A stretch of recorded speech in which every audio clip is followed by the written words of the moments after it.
Man, day 22. Technically, day 23 for me. But again, lost footage. So this is day 23 footage, but for day 22. I've last episode, which is day 21, I pretty much completed my first. I completed my first mesocycle. Okay. Which was, we knocked out, it was about around 400 reps, give or take. More so on the take. I don't know. It was definitely at least 400 reps.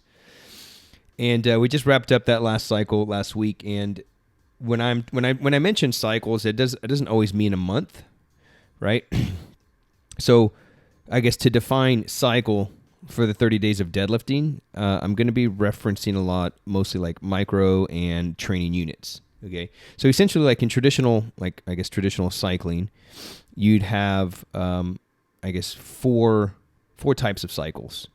So you have a macro cycle, which is like the largest, right? And so think of it as like a 1 year of training, right? 1 year of training, which is like, let's just say 1 to 3. It could even be anywhere from like 1 to 3 years, right? It represents kind of like that long-term goal, right? Like, so for me, getting to 320 kilos, right? Not going to get there in a month or weeks. It's going to take time. It's going to take probably several macro cycles, right? And it's a macro cycle is made up of several mesocycles, right? So a mesocycle is about a month, okay, 4 weeks, more or less. And a mesocycle is that it's a fraction of the micro, right? Broken up into several it's a fraction of the macro and is broken up into several micro cycles. Okay, so typically a mesocycle is about 4 weeks. And within the mesocycles, right? Mesocycles, you can have like up to 4 cycles within that mesocycle, right? So you can have like one or more preparation periods, right? So let's say if you do one prep period, that's 4 weeks, and then you do another prep period, that's another 4 weeks. Then you can go into a competition period, but if you're not a competitor, that would basically be like your peaking phase, right? But these are all mesocycles, right? And then you'd have like a transition period where you're kind of, and this is usually what I mentioned when I first started this series that I was on pretty much like a training cycle for almost 7 years, but I had several breaks, right? And those are transition cycles, transition periods. So I would do, usually I would just do one prep period, right? So I do, just depends on the plan. Like we've got several programs that we take our students through, and even some that are on the blog, where there's one prep period. So like, let's say if you're a beginner, I would probably go with 2 prep periods, right? Just because you're a beginner, got to get the volume and the reps and sets in, right? This was, I talked about this in, I can't remember the episode, but it was no shortcuts, right? No shortcuts. And it was about just getting your reps in, getting in your volume, okay? And so that's where 2 prep periods would come in. So you'd run 2 4-week cycles there. Then you'd go into a competition, i.e. a peaking period. And then after that, you take like 4 weeks off, and you would do a transition period. And that's something where I usually like to work on like single kettlebell work, work on any asymmetries, like any bad habits or anything like that I may have come across during the training. Okay, so the macro cycle consists of several mesocycles, right? And so those are 4 examples of mesocycles: 1 or 2 prep periods, competition period, then a transition period. Okay, and then within the mesocycle, you'll have several microcycles. Okay, so a microcycle, right? That's essentially like the core of your training program, right? And it's linked together by several microcycles, right? And within those, like several like adjacent cycles, you're waving the load, right? Optimizing the load, waving the load, which is one of our 3 core programming principles at Strong First, right? And so typically a microcycle is about a week long, okay? And then within that week, you have several training units. So a training unit is like a training day, right? So and the reason why I'm explaining all this to you is I just wrapped up another microcycle, which consists of several training units, right? So basically the way that since I'm deadlifting every single day, what I'm doing is I'm breaking that up into almost a microcycle, I guess, right? So let's say I've got 100, let's just say I got 100 lifts I got to do for the week, okay? And I'm going to be deadlifting every day, right? With one day is going to be a technical day. So what I'm doing is I'll take that microcycle, right? I'll take that microcycle, let's say 100 reps, and I'll allocate 40% of that 100, so 40 reps, would go to the first half of the week, so Monday, Tuesday, Wednesday. 40 repetitions, and then in between that, I would vary the load from Monday to Tuesday to Wednesday. Then day 4, Thursday, is my technical day, right? Like so what you see me doing today. Today is a technical day. And I'm working on snatching, I'm just working on, Zercher squat. I'm kind of working on some additional things that can still serve the deadlift, okay? And then the second half of the week, so days 5, 6, and 7, that's the remaining 60% of the volume. So if we're doing 100 lifts, the other 60 reps, and then that 60 reps gets waived on days 5, 6, and 7. So that's basically how I've been doing it since I switched to more of this like variable overload method, right? That we teach at Plan Strong, that's faithfully adapted from the Soviet weightlifting model. And so it's a way for me to, that's how it meant. I can't believe it. Since I've switched to this, little to no fatigue. It's freaking nuts. Little to no fatigue. I'm pulling heavy sometimes back-to-back days. No issues. You can see the weights are moving just as fast. And it totally beats and shreds the way I opened up the first week when I actually got sick and overtrained. And so it's amazing of how quickly I'm progressing. I just know that I'm going to blow away my previous estimated 1 rep max. So that's kind of how I'm planning out these cycles right now. And that's something I want to touch on today. So, today's technical day, and I want to kind of address the difference between like lifts and exercises. Sometimes they get thrown around as the same thing, but they're not, okay? A lift essentially is like a contested exercise, right? So if you think of like the bench, the squat, and the deadlift and powerlifting, if you think of, it's no longer part of the Olympic weightlifting, but like the overhead press was a contested lift for a while. But now you've got just a snatch and clean and jerk, right? In the Strong First community, we have the tactical strength challenge. So the snatch is contested, the weighted pull-up is contested, and then of course you got the deadlift, right? So those would be lifts. Those are things where you would pretty much want to test your 1 rep maximum. Okay, so that is what a lift is. An exercise, so think about like the lift represents the end. The exercises represent the means. So the exercises are the means to the end. And so the exercises are essentially what you're seeing me do today. I mean, even though I'm doing snatch, and I just said the snatch is a contested lift, but it's something that I'm just working in there for some conditioning. I'm just practicing. But the Zercher squat, Zercher deadlift, those would be exercises. Because I'm not going to try to, there's no cookie for who Zerchers the most. When you're in the gym or whatever, no one asks you, hey, like, what do you Zercher, bro, right? It's usually like, what do you bench? What do you deadlift? What do you squat, right? No one is trying to become the world-class Zercher squatter. So they're exercises. They support the main lift, right? And that's kind of what I've been using on my technical days, right? And I chose the Zercher because it's kind of patterned off the sumo, right? Allows me to get in some of that squat, and it still allows me to work my back, but it really hits my abs really hard. Okay. And I'm actually going pretty light with it. I'm not trying to, ramp up the weight, even though I worked up to what was heavy. I've never really tried to anywhere come near a maximum with the Zercher, but I did 275, I believe. I believe I did 275 here in this session for a triple. And so I've mostly been using these exercises as like an active recovery after 3 straight days of pulling, right? And I've been using Zercher squat, Zercher deadlift. Like right here, I'm doing just double overhand deadlift, which is, oddly enough, I had a little bit of like an aha moment doing double overhand pulls today. It's weird.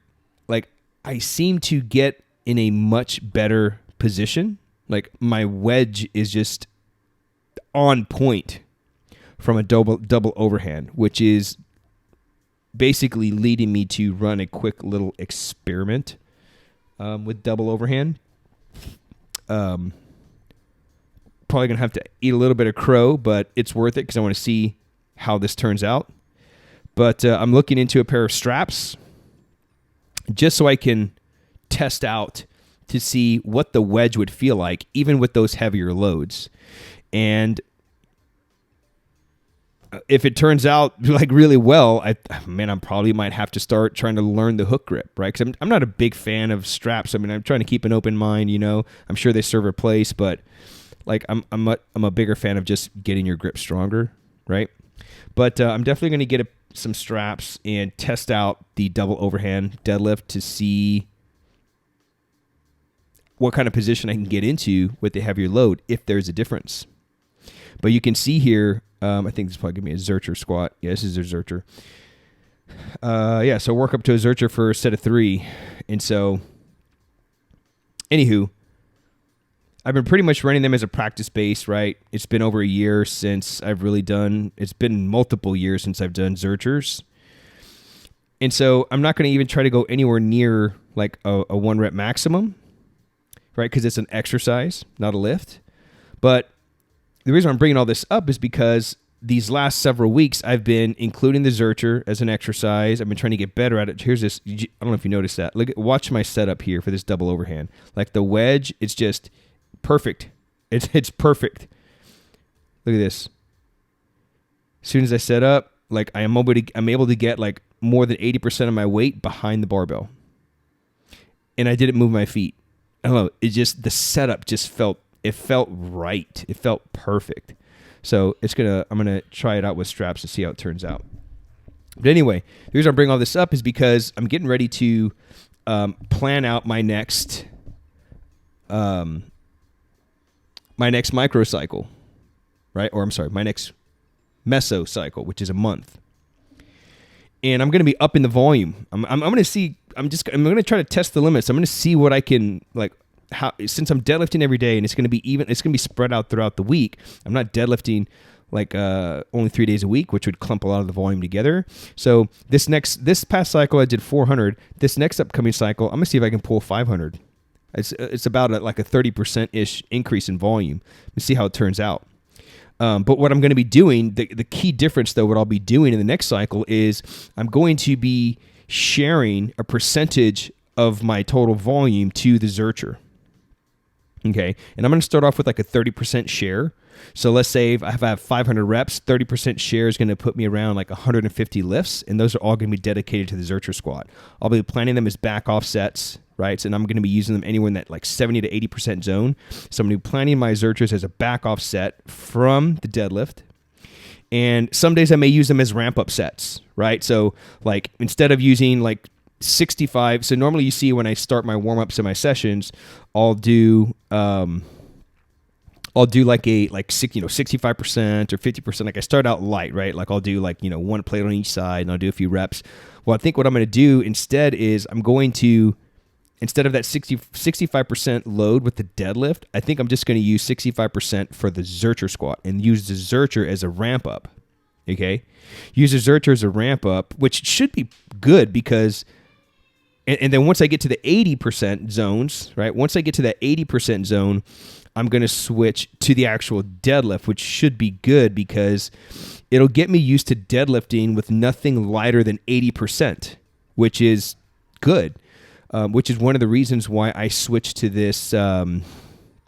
Like variable overload method, right? The Plan Strong and Soviet methodologies, because I talked about the intimidation of the weights, right? We don't want to be intimidated by the weights. Traditional powerlifting is as the volume increases, the weights decrease, right? And vice versa. So as the volume increases, intensity decreases. As the intensity increases, the volume decreases. We don't want to create that inversion, right? That inverse relationship. And so, and then that leads to becoming intimidated by the weight. So by the time you get to that 80, 85, 90% weights, you're not used to lifting them. So what I love about the variable overload method is it allows me to use these weights all the time. And that's what I've been running for the last 2+ weeks, and my body feels absolutely amazing. I can pull heavy loads. I can pull hot, even like some days higher volumes, back-to-back days, and I feel great. 3 days in a row, and then that technical day is like a perfectly timed like active rest, and then I get 3 days in a row with the highest volume, and it's just perfect for me right now. And so I'll be using the Zercher as a ramp up in that 65% zone in place of the deadlift. And then once I get into that 80% zone, I'll switch to the actual deadlift, pull the reps that I need to pull there, and then I'll probably actually use it for some drop sets, right? So when I'm dropping down back into that 70%, 65%, I'll switch back to the Zercher, and that way I can give my back a rest, really hit the abs, but I'm still working the same hip pattern, still working all the same pattern for the deadlift, right? And so, as far as like 1 rep max goes, it's not something that you typically would want to do for a Zercher, right? Like I mentioned, because it's an exercise, right? It's not a lift. But let's say the only time I would,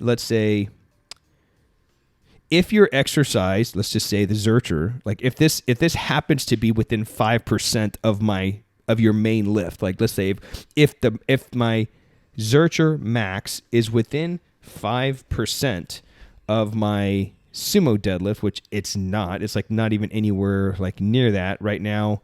My Zercher, my sumo is around, I haven't even really tested it, but it's around 507, right? So that would put, like if I could Zercher, which it's nowhere near, like 480, 485, then I would use the max from my deadlift to plan the percentages for my Zercher, but it's nowhere near that. So if you ever try this, if your Zercher is within 5% of your main lift, then you can just use the main lift's 100% max. But if that's not, just measure the intensity of the assistance exercise, right? The Zercher squat as its own max. And that's basically what I'm going to be doing. Since I just started off with the Zercher, right? I've only worked up to 275 for a triple in today's session. That's the heaviest I've ever gone with the Zercher, I think, like ever. And which is nowhere near my max from the deadlift. I'm going to use that as its own percentage. But what I'm going to be doing is calculating the percentage based on an estimated rep max. Okay, and that's kind of what I did for to get my numbers for the deadlift. Since I hadn't really deadlifted much in a while. So in this case, 275 for a triple translates roughly to like 305 estimated max. And from there, I'll calculate, 70% of the 305, and that's where I'll come up with my Zercher numbers, and then I'll be running that volume, okay? And so, I don't know, man. And then as I'm feeling stronger, I'm just going to play it by ear. As I'm feeling stronger in the Zercher, I may add a little bit of weight and try to set a new 3 rep max, see what it is, and then just, readjust the numbers and keep moving from there. But that's it, man. That's all I got. I apologize for you staring at a blank screen here, but that's what I got going on. I'm really excited. Closing out the first 3 weeks of 30 days of deadlifting. My next mesocycle, which is the next 28 days. Again, we're coming to the end of the 30 days of deadlifting, but I'm just feeling so dang good, so amazing that I'm going to just see if I can keep this thing going and just see what happens. So I'm planning out another mesocycle, which is another 28 days. We're going to shoot for 500 lifts. 150 of those lifts are going to go to the Zercher. The other 350 are going to be for the deadlift, which should be totally doable because I've already done 400 in this past cycle. So I know I can do 350, right? And so that's going to be my plan moving forward, and we'll just see how it turns out, man. But again, apologize for you watching a blank screen. If you want to take your deadlift to the next level, if you're looking to learn how to barbell deadlift, check out and grab a free copy of my Deadlift Playbook. This is basically a rebranded. It used to be the Deadlift Blueprint. So if you've never grabbed a copy of that, you can grab a copy. I'll drop the link in the description below. But if you want to learn how to build a bigger and stronger deadlift without having to train like a powerlifter, that's what this playbook is all about. All right. So that's all I got, man. Appreciate you watching, and I'll see you tomorrow. Peace.